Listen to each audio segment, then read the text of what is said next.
پیمرا کا کام اپنی پالیسی کے ذریعے پاکستانی میڈیا کی رہنمائی کرنا ہے، مگر پیمرا سبق سکھا رہا ہے کہ آپ کو ایک پاکستانی ہونے کی حیثیت سے کسی دوسرے پاکستانی کے حقوق کے بارے میں بات کرنے کا کوئی حق نہیں، اور اگر آپ نے یہ غلطی کی تو آپ پر بین لگا دیا جائے گا۔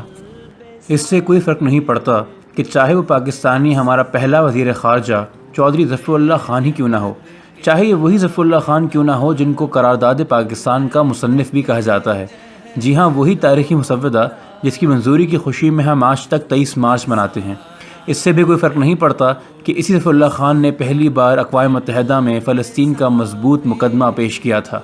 پیمرا کو اس بات سے کوئی غرض نہیں کہ کشمیر، جس کو ہم اپنی شرح کہتے ہیں، اس پہ اقوام متحدہ کی قرارداد چودھری ظفر اللہ کی ہی کاوشوں سے ممکن ہوئی تھی۔ اگر آپ ان کے ساتھ کی گئی کسی بھی تلخی کا تقاضا کریں گے تو پیمرا آپ کو بین کر دے گی۔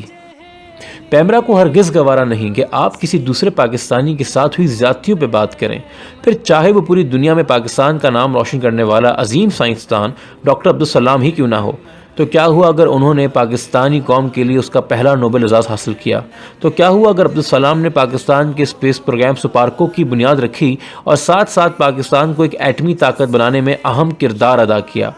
اگر آپ نے ان سے کسی بھی قسم کی ہمدردی کی تو پیمرا آپ پہ بین لگا دے گی۔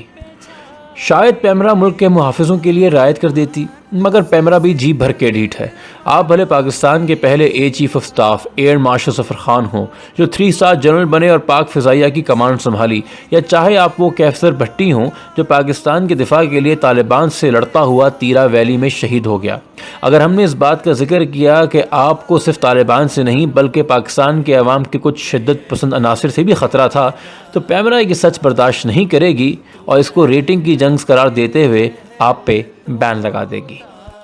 معاشی ترقی ہر قوم کی طرح پاکستان کا بھی خواب ہے، اور خدا کا کتنا کرم ہے کہ دنیا کے 25 بہترین اکانومسٹ میں سے ایک پاکستان کے جناب عاطف میاں بھی ہیں، مگر پیمرا آپ کو ٹی وی پہ اس بات پہ غور کرنے کی اجازت نہیں دے گا کہ عاطف میاں اور ان جیسے لاکھوں ہنرمند، ذہین اور کامیاب پاکستانی مرد اور عورتیں صرف اس لیے اپنے وطن میں رہ کر اس کی خدمت نہیں کر سکتے کیونکہ یہاں ان کی جان محفوظ نہیں،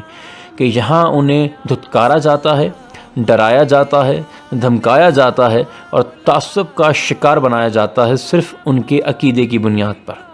پیمرا کو شدید ناپسند ہے کہ کوئی سوال کرے کہ پاکستان میں صرف پاکستانی ہونا ہی کافی کیوں نہیں۔ تو پیمرا رہنمائی تو کر رہا ہے، مگر اس بات کی کہ نفرتیں اور فاصلے کیسے بڑھیں، ڈر اور خوف کیسے قائم رہے، اور کیسے پاکستانی قوم ہمیشہ بٹی رہے۔ وہ نہیں چاہتی کہ ہم ایک دوسرے کے بارے میں سوچیں، ہم ایک دوسرے کو سمجھیں، ہم ایک دوسرے کے ساتھ امن سے زندگی بسر کریں اور ترقی کریں۔ تو پھر سوچنا یہ ہے کہ پیمرا کے بین کے ڈر کی وجہ سے اگر ہم پاکستانی ہی ایک دوسرے کے حقوق کے بارے میں سوال نہیں کریں گے تو کون کرے گا؟